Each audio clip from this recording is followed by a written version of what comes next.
Media کے ماہرین کے مطابق خبر کی دنیا میں اہمیت صرف آج کی ہوتی ہے۔ خبر کی ترسیل کا نظام بھلے ہی تبدیل ہوتا رہے مگر خبر کی تعریف کبھی تبدیل نہیں ہوتی۔ 3 سال پہلے اگر سمندری طوفان کٹرینا بڑی خبر تھا تو آج گستاف کی اونچی لہریں اور متاثرہ انسان امریکی اخبارات اور ٹی وی کی ہیڈ لائنز کا موضوع ہیں، اور یہی خبریں ہیں جن کی تاریخ محفوظ کی گئی ہے نیوز ہسٹری گیلری میں۔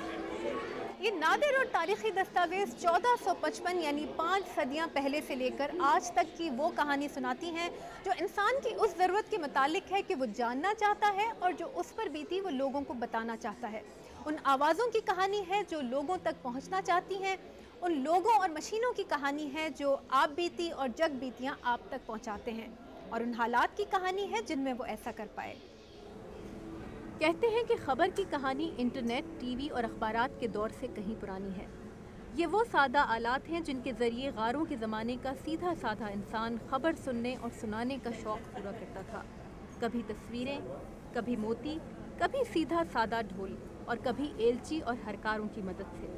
اور پھر 1450 میں جرمنی کے ایک سونار گوٹنبرگ نے پرنٹنگ پریس ایجاد کر کے جدید نیوز میڈیا کی بنیاد رکھ دی۔ اس گیلری کے 3 بڑے شعبے ہیں۔ گیلری کے درمیان سے ایک ٹائم لائن گزرتی ہے جسے ہم ریڑھ کی ہڈی کہتے ہیں۔ اس کے نچلے حصے میں شیشے کے کیسز میں شائع شدہ اوریجنل مواد، زیادہ تر اخبارات اور کچھ رسائل موجود ہیں۔ سب سے پرانا اخبار 1545 کا ہے۔ اس وقت سے لے کر ہم موجودہ زمانے کے اخبار اور رسالوں تک آتے ہیں۔ تو یہاں 3 شیلفوں میں 500 سال سے زائد عرصے کے 350 اصل دستاویز رکھے گئے ہیں۔ گزشتہ 5 صدیوں کے دوران خبر پر کیا گزری، خبروں کی پیشکش اور فراہمی کا انداز کیسے تبدیل ہوا، صحافت کو کن مسائل کا سامنا کرنا پڑا اور لوگوں کو صحافت سے کیا شکایات رہیں۔ نیوز ہسٹری گیلری میں یہ اور اس جیسے کچھ اور سوالات زیر بحث لانے کی کوشش بھی کی گئی ہے، جیسے میدان جنگ سے خبریں فراہم کرنے والے صحافی کن حالات میں کام کرتے ہیں۔ آج کے نیوز میڈیا میں خواتین کا کردار اقلیت میں ہے یا اکثریت میں؟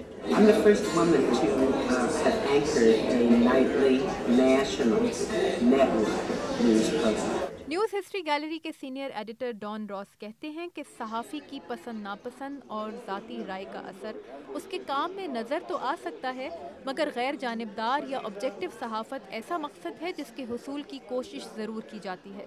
لیکن ڈان راس مانتے ہیں کہ وقت گزرنے کے ساتھ اب خبر کی بناوٹ میں انسانی دلچسپی کا پہلو غالب آتا جا رہا ہے۔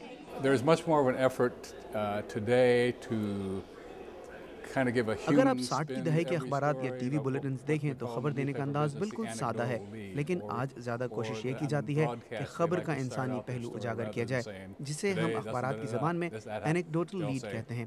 اس میں کوئی برائی نہیں ہے، بس یہ عام سی نیوز سٹوری کو زیادہ انسانی چہرہ دینے کی کوشش ہے۔ ڈان راس کہتے ہیں کہ گیلری میں موجود قدیم اخبارات، صحافیوں کے شناختی بیجز اور فوٹوگرافز جمع کرنے میں ان کے ساتھ 20 افراد کی محنت شامل رہی ہے، اور کوشش کی گئی ہے کہ کم سے کم جگہ میں زیادہ سے زیادہ اہم نیوز سٹوریز گیلری کا حصہ بنائی جائیں۔ ان میں امریکہ کی سیاسی تاریخ کے مشہور زمانہ واٹر گیٹ اسکینڈل کا ذکر بھی شامل ہے، جس کے نتیجے میں صدر نکسن کو وائٹ ہاؤس سے رخصت ہونا پڑا تھا۔ Can the journalists be trusted? What do you think about that?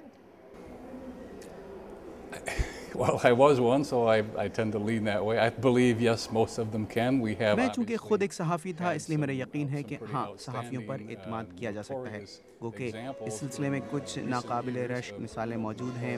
حالیہ سالوں میں بہت سے بدنام رپورٹرز کی جنہوں نے جھوٹی خبریں گڑھیں، جو اپنے قارئین سے جھوٹ بول رہے تھے۔ ایک USA ٹوڈے کے لیے کام کرتا تھا اور دوسرا جیسن بلیئر جو نیو یارک ٹائمز کے لیے کام کرتا تھا۔ ڈان راس سمیت میڈیا کے زیادہ تر ماہرین سمجھتے ہیں کہ خبروں کی پیشکش کے انداز پر جدید ٹیکنالوجی بھی اثر انداز ہوئی ہے، مگر آج کی نیوز میڈیا انڈسٹری کسی ملک، لابی یا پریشر گروپ کے دباؤ کے تحت پالیسیاں ترتیب دینے پر مجبور نہیں۔ تاہم ڈان راس مانتے ہیں کہ ہر اخبار اپنی آزاد یا قدامت پسند پالیسی کی وجہ سے جانا جاتا ہے، اور بعض اوقات یہی قارئین میں اس کی مقبولیت اور سرکولیشن کا سبب ہوتا ہے۔ تابندہ نعیم، وائس آف امریکہ، واشنگٹن۔